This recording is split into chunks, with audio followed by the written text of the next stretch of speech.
holding some of the rarest lizards in the entire world. This is a shingleback skink, also known for their pine cone appearance. Another name for them is pine cone skinks. And we're here with our buddy Johnny, and he actually has an insane collection of lizards, as you can see. And he works and specializes with a lot of blue-tongued skinks. We're about to show you some of the craziest lizards in the world. All right, right here I have two different subspecies. This one is the Ragusa aspera. They're like the southern eastern form, and then more of the western form is the Ragusa ragusa. They're just an amazing species to work with. You know, very calm, docile, wouldn't harm a fly. Like when I was younger, I was always big into tortoises and turtles, and these like pretty much are the closest to reminding me of, you know, a tortoise. You know, they're very calm, chill. Feeding them is like very similar in my opinion. They're the non-evolutionary, you know, land tortoise in Australia, since there's no like true land tortoise. So yeah, just an amazing animal to work with for sure. Are these two different subspecies? Yes, they're two different subspecies. This is more of the western forms. Yeah. And then this is more of the southern eastern forms. And there's like, you know, I would say different variants or localities between them. So they could be diverse. This is actually Cutie Pie. Okay. My nieces love her. She's like very chill, relaxed, and just an awesome, amazing pet. You said these are the aspera, right? Mm-hmm. So are these typically always dark, and are these always that gray color with that brownish red? Or they're usually like the darker color. There's some you know, all black forms that are, I want to say, more southern, and then these come in like different colors and localities. Like the Goldfields form, which is the red and black form, are technically the same subspecies. Just, you know, they're like, gives you an idea of like how variant they can be. So is this a different locale? In a sense, yes. So explain to me your setup that you got here for these shinglebacks. I try to, you know, give them everything they want and need. That's my big goal. Is like, I don't want to be in control at all, especially through a gestation process. You know, they're their own incubator in a sense. So if we see there's a beautiful girl here, very much possible she could be gravid. She's actually even doing heavy breathing right now, which is surprising. But this hot spot is over 100 degrees, and I believe it kind of mimics in a sense like a sun pouch out in the wild. Is, you know, I noticed that they tend to, when it's like 90 degrees or 95 or even high 80s, I feel it's not good enough. I think they tend to be out there too long, and they're trying to regulate themselves, and I think it messes with gestation. So I love to get it real hot in there, and that they can, you know, because in a sense to me they're computer systems. When they overheat or you know, get nice warm temp, they'll retreat and start to regulate their body temperature. So even in here, back here, it's around that, you know, right now probably low, like high 60s and the 70s. So they have the option to regulate there. And then also I have an this is actually a male right here. There's an ultratherm heat pad that I have not too hot, probably like that 88 degrees, so that they can get nice belly heat. And they have every option possible, because in a sense they are their own incubator. I don't know what they exactly need. So my goal is to really push that and give them everything they want and need. These different guys, hide spots. unlike most other reptiles, these guys give live birth. They're basically incubating the babies inside of their bellies. Yes, exactly. And I just think it's really important, and I don't want to be in control. You know, I want them to do their own thing, and they know what they're doing, you know, more than I would. Now is something I look out and say, hey, like, you know, it's a very promising situation right now that, you know, she's doing the right things, and she'll heat up, she'll get warm, you know, being that it's early in the day right now, she'll get that body temperature where she wants it, she'll retreat and start to kind of regulate herself, even to a point where I'll put a temp gun, she'll be hours away from the heat, and she's still regulated. She's still in that, I notice, in that 88, you know, range, and she'll kind of keep that. And it tells me it's like, it's that all it is to me is just a computer system, and yeah, you know, they're regulating themselves. So this is a pair that, you know, a really close, in a sense, mentor of mine produced. This is from Dave Sutton's, and give you an idea, like, in a sense, the sexual dimorphism between them. This female on the right has a nice little narrow head, and then this one, which I actually named Blockhead, has a giant hammer of a head. Wow. They're just block heavy, and give you an idea. Actually, you can see even he's been breeding her. He has a bunch of breeding scars right around here. A bunch of skin flaps you can see, and so it seems like things have been going pretty good between these two. Just a beautiful pair, and that goes to show how, you know, how much variability these guys can have where this girl is a lot lighter, and that has nothing to do with sex, but it's just a testament to the species itself. It's how variable they are, and even the tail structure you could see, like the female on the right is nice flat fatty tail, and the male has more of like a thinnish type tail. It's a good indicator. Now again, it's not all perfect, but it gives you kind of an indicator of what's what in a sense, and there is a little bit of sexual dimorphism too, for sure. This is a Chahoua nigrolatier, or the blotched. And this is a baby that I produced, a male. He did a fair amount of job with breeding, and you know, where these guys come from, it snows. You know, usually in the Blue Mountains, it gets real cold, and the way they look is a good, you know, way of thermal regulating. When it gets real cold and harsh, you know, they have to really get, you know, in a sense, get that computer system, you know, nice and warmed up, and it's a really good thermal regulator with that dark kind of color. And they, to me, need more of a hibernation. They need to get real cold. So I usually 2 to 3 weeks out of the year, I get them into like the high 40s, just to kind of really mimic, you know, cold temperatures. And then I slowly start to raise the temperatures up. Everything is real slow, and then usually I'll wake the males up about, like, I would say 3 weeks, and once they start to shed, I'll start to wake up the females, and then start to, you know, usually like 2 to 3 weeks, you know, females will start to be in their window. And what's pretty crazy is most of the time females, you know, only have a 5 to 6 day window of breeding. It could be tough, but it's definitely doable. And you know, these are probably one of my favorites and most rewarding. You know, a lot of people say you really can't do it indoors, and it's difficult, but it's really not crazy difficult. The big thing about these guys, they're like very sentimental, and probably one of my favorites, because like I followed after my dreams with this, and really wanted to push, you know, doing what I love. And a lot of people said that these are like impossible to breed, and you know, this is actually will be, because I believe there's a few that are gravid. The 5th year I bred these, and you know, it goes to show you that you could do anything you want to if you go after your dreams and really push forward. So yeah, it's really cool to and see. For the longest, we even heard that you can't breed them. Like, there's like a handful of people that's bred them, and it's impossible to do in the United States. And then we come to Johnny's house, and he's bred them 4 years in a row already. So yeah, that's to show you. They're showing there's definitely consistency, and you know, it could be done. I think anybody could do it, and they don't. I really believe they don't. You know, because there's guys like Kim Lancey and Phil Tremper that have bred them, and I really don't believe they need 40s. I'm able to do it, and again, I believe in, you know, giving them everything they want and need. It'll be more beneficial to you, but I do believe that, you know, in the mid 50s they're able to breed for sure, and you know, anybody could do something like this, and it is the most rewarding seeing little babies born and hanging with mom. It's probably the best, you know, most rewarding feeling ever. Here we have one of the most beautiful natural variations of blue tongue. This is Chahoua occipitalis, the western blue tongue skink. And look at this. This is exactly how they look like in the wild. One of the just most absolutely beautiful animals. They do have a wide range in Australia. Some come from the more southern regions, some more like Perth, more western. The southern regions have more darker coloration, while these guys have a little bit lighter coloration as well. They also have that beautiful black eye band like some of the easterns do as well. Just an absolutely stunning animal. One of my favorites of all the blue tongue skinks. Say that about all of them. It's because they're all my favorite, except the lowland. Right, these are the two different subspecies. We got a lowlands form and the highlands form. The one on my right, Phil Tremper actually produced. I was able to get these guys, this one at Tinley. Just a beautiful, different form. Actually, in a sense, more rare in the United States because not a lot of people working with them. But you know, give you an idea of reference between the two. You know, just beautiful, both beautiful animals in their own right, in my opinion. Guys, let me know in the comments which one of the two do you guys like better. The one on the right. Wait, so this one? No. Just, and to me, like, these guys are just puppy dogs. That's what I love about, you know, Chahouas. They're just such pet quality, you know, basically just pet quality animals, and you know, little puppy dogs. You know, and you get in here and kind of hang out with these guys. They're just so inquisitive and very easy to take care of.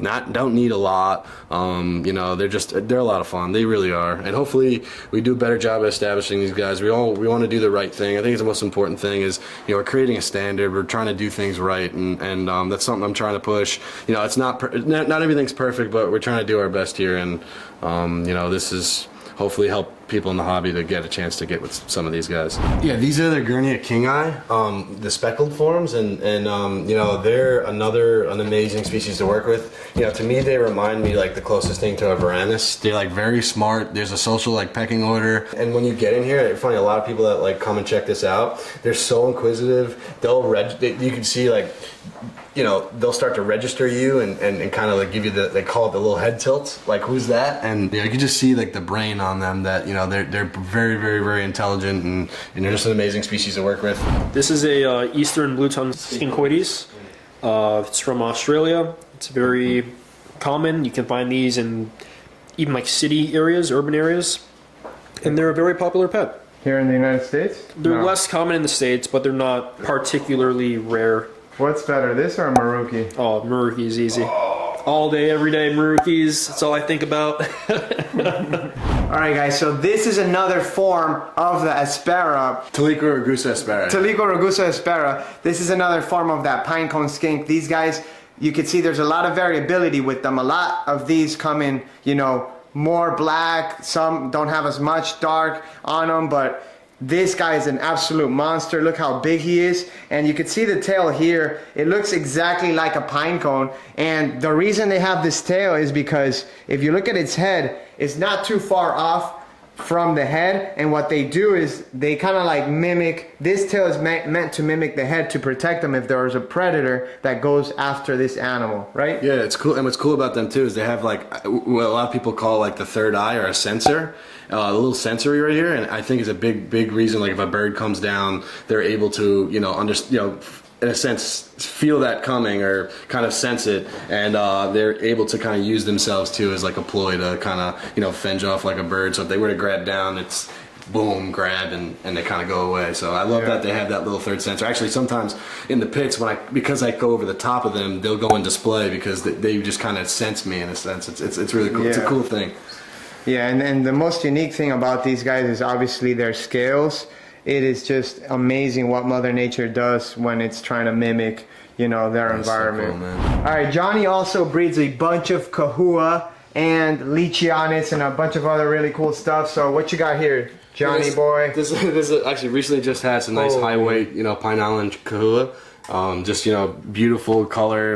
You know, this one you could tell kind of has a little bit of color, so when it gets older it's going to really transform, and just that nice high white. Yeah, that high white stuff is just the best with the Chahoua. Alright, what's next? I'll show you Chahoua, whatever you call the them. debate. You got another one? So here's a real nice eye popper. Is this the best one you got right now? I would say so, for sure. So this is going to be the parting gift. Coming here, visiting Johnny. He's going to let us take this one home. Thanks, brother. Got you. That is insane. The white on the Chahoua or Chahoua is like the red on the gargoyles. It's like the most sought after thing. And that is beautiful. Yeah, this one's next level. I think, you know, in time it'll definitely produce some nice stuff. I'm excited for it. So you're keeping this one? Yeah. But that's the fun part about it, is just, you know, staying down the path and kind of manifesting, you know, what you see in the future. And this is the fun part of it all. You know what it's like. All right, dude. What the hell do you got here?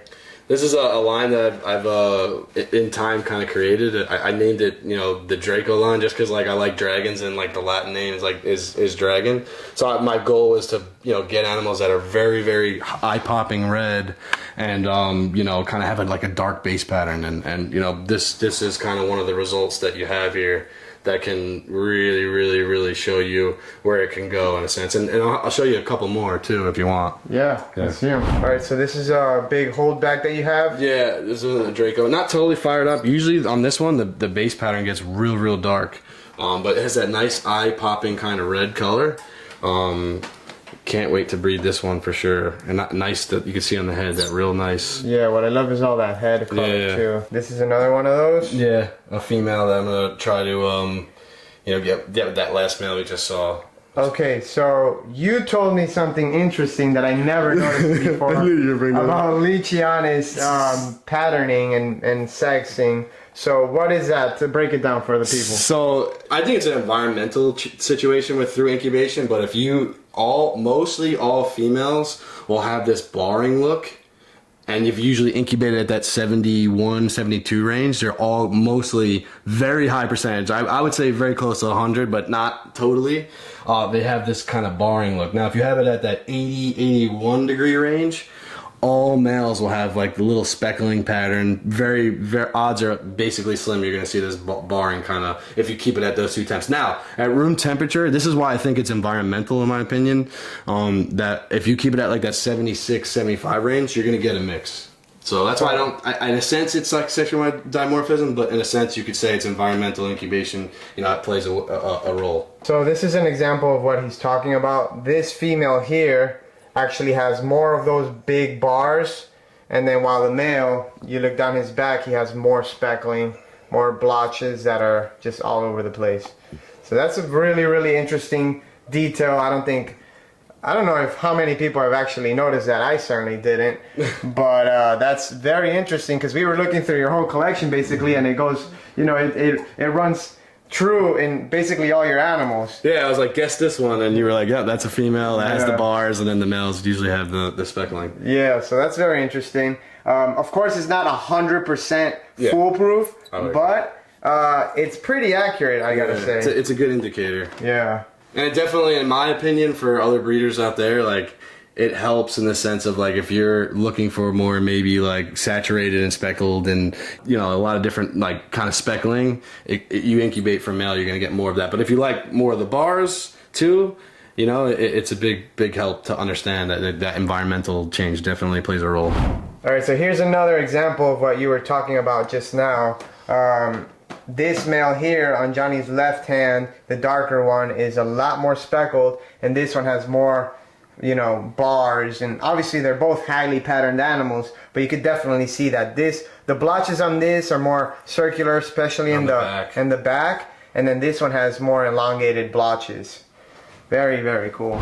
All right, bro, this animal is absolutely insane. This is you know, we used to call these snowflake back in the day. What are you calling this? Honestly, like more internal. I'm like this. I call it the wafer line, like more like a wafer, like vanilla wafer, because it has just a ton of white, and it's not perfected yet, but it's definitely one of those things where I think down the line I can really, you know, improve the white and pattern, and it's more of like a GT mix, so they get really big. So yeah, so this animal is just insane. I mean, you say it's not perfected yet, but it's pretty damn close. Yeah, I get a couple more pairings and see where it goes, but you know, it is a really nice kind. And how long have you been working with Rhacodactylus? Mainstream, probably in that 12 years, but I've had Rhacodactylus for like 16, 17 years. Yeah, I just believe in, you know, sticking to it, stay down that path, be disciplined, you know, really focus on what you see and vision in the future. And I mean, you know how it is, David, like you really see the vision of what you want and the outcome. I think it drives you, and I think having that structure and discipline is such a big role, and the passion. I think being, you know, enjoying what you do is a big part of what the outcome can be. Yeah, gecko breeder by night, motivational speaker by day. Bro, what the hell is this? This is a really nice all white. Actually, I hatched this out, and it was, I couldn't believe it. It was a nice white gecko. This is actually an F1 new Ami, so this is a pure locality. And you know, I hatched this, just working with it now and seeing what it can, the outcome can be. And yeah, this thing is just velvety white, just insane white. Doesn't fires up, fires down. It's the same thing, and it's just it's an eye popper. There's no melanin whatsoever. Yeah, it's That's crazy. You know, I have a gargoyle that kind of looks like it might be the same mutation. So I know you're working with this and you're trying to replicate it, and I hope you do, because I feel like if you do, then it's gonna, you know, mean that I can as well. And we're already getting close to it, but this is just an amazing animal, just so unique. Yeah, it is one of those where anybody that comes over, you know, especially not even non-reptile people, they're like, what is that? Yeah. And I say the same thing every time I open up her cage and see. It's the same thing. It's like, oh, this thing is really cool. So wow. All right, Johnny, you also breed melanistic Leachianus, and this boy is a massive animal. What can you tell us about these guys? Yes, this is the melanistic, the Troger, and this is probably my favorite GT of localities between that and the Pointe-Mier. This one right here gets extremely dark, extremely huge, and just an amazing animal. Especially when you see these babies born, it's like the coolest thing in the world. I hatched out 2 by accident, and it was the best feeling ever. Now these guys, the melanistic in Leachianis is actually a recessive trait. So if you pair a male like this one to a normal, all the babies will look normal, but they'll all carry the melanistic gene.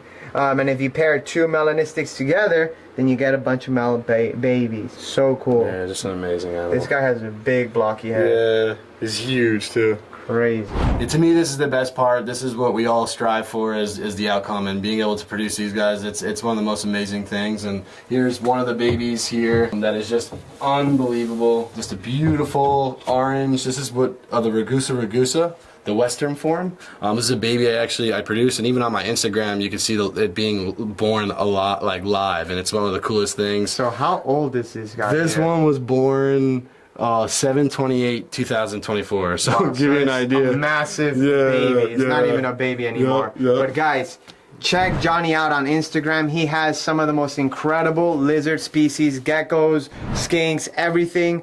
Check him out. We're so glad to be able to come here. Thanks for having us, bro. I appreciate and you guys we will coming. see you guys on the next one. We're definitely gonna come back. Sneak peek at the future. But producing shingleback skinks, that is unheard of. So we're so happy to be able to see these in person.